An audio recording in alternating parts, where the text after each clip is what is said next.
নিয়মানুযায়ী leaflet বিতরণ নিষিদ্ধ। কেন কোনো দল, নির্দিষ্ট দল লিফলেট বিতরণ করবে? আপনারা মুখে মুখে বলেন, আমিও প্রার্থী, মুখে মুখে বলতেছি, আপনারা মুখে মুখে পরিচয় দেন, মুখে মুখে বলেন কেন লিফলেট বিতরণ করে পরিবেশ নষ্ট করবেন, কেন লিফলেট বিতরণ করে প্রার্থীদেরকে নিজেদের দিকে টানবেন, কেন তাদের মাইন্ড ডাইভার্ট করবেন? এটাই হচ্ছে আমার অভিযোগ। যেটা নিয়ম সেটা সবার মানতে হবে। কেন আপনারা কোনো নির্দিষ্ট একটা দল, নির্দিষ্ট দুটা দল নিয়মের বিরুদ্ধে যাবেন? আমার অভিযোগ হচ্ছে আমাদের কেন এত বড় একটা ডাকসু নির্বাচন, আমাদের ব্যাগগুলো কেন এখানে রাখতে হবে? হল অনেক অনাবাসিক দূর থেকে এসেছে, আবাসিকরাও এসেছে, তো কয়েকটা বুথ করলে ভালো ছিল। কারণ আমাদের হলে, আমাদের ক্যাম্পাসে নিরাপত্তা বাড়ানো হয়েছে, অনেক সেনা মোতায়েন করা হয়েছে, তাহলে কেন বুথ করলো না? এখানে ছড়াছিটা আমাদের ব্যাগ ক্যারি করতে হচ্ছে, তারপর হচ্ছে ব্যাগ এখানে রাখছে, ব্যাগ চুরি হয়ে যেতে পারে। নিয়ম মেনে চলা আমাদের সবারই দায়িত্ব, সবারই কর্তব্য।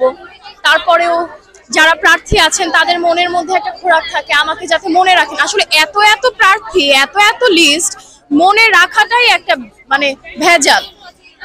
একই নামে আপনি দেখবেন আরো 4-5 জন প্রার্থী আছেন, তো একজনের দেখা যায় ব্যালট নাম্বার অন্য, কিন্তু একই নামে এতজন। আমার মনে হয় সেই জন্য হয়তো ভাইয়া বা আপুরা লিফলেট বা ব্যালট লিফলেট দিতে চাচ্ছেন।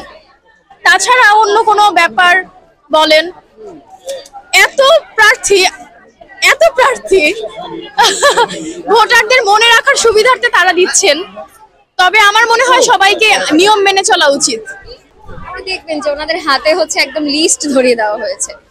এটা তো আসলে করার কথা ছিল না। সর্বোচ্চ 100 মিটার দূর থেকে ভোটার স্লিপ দিতে পারে, কিন্তু একটা প্যানেলের লিস্ট ইন টোটাল এটা আসলে ধরিয়ে দেওয়া যায় না। মানে এটা আচরণবিধিতেই ছিল, সেটা লঙ্ঘন কিছু মাত্রায় হয়েছে, এটাই আর কি। কিন্তু এর বাইরে ছাত্ররা ভোট দিতে আসছে, তাদের পছন্দ মাফিক যে প্রার্থী তাদেরকেই ভোট দিচ্ছে, এবং আমার মনে হয় যোগ্য প্রার্থী যারা তারাই উঠে আসবে। এখন দেখেন এটা গড়পড়তা সবাই করেছে, মানে আমি যদি সুনির্দিষ্ট করে আসলে এখন আর বলার কিছুই নেই, সবাই করেছে।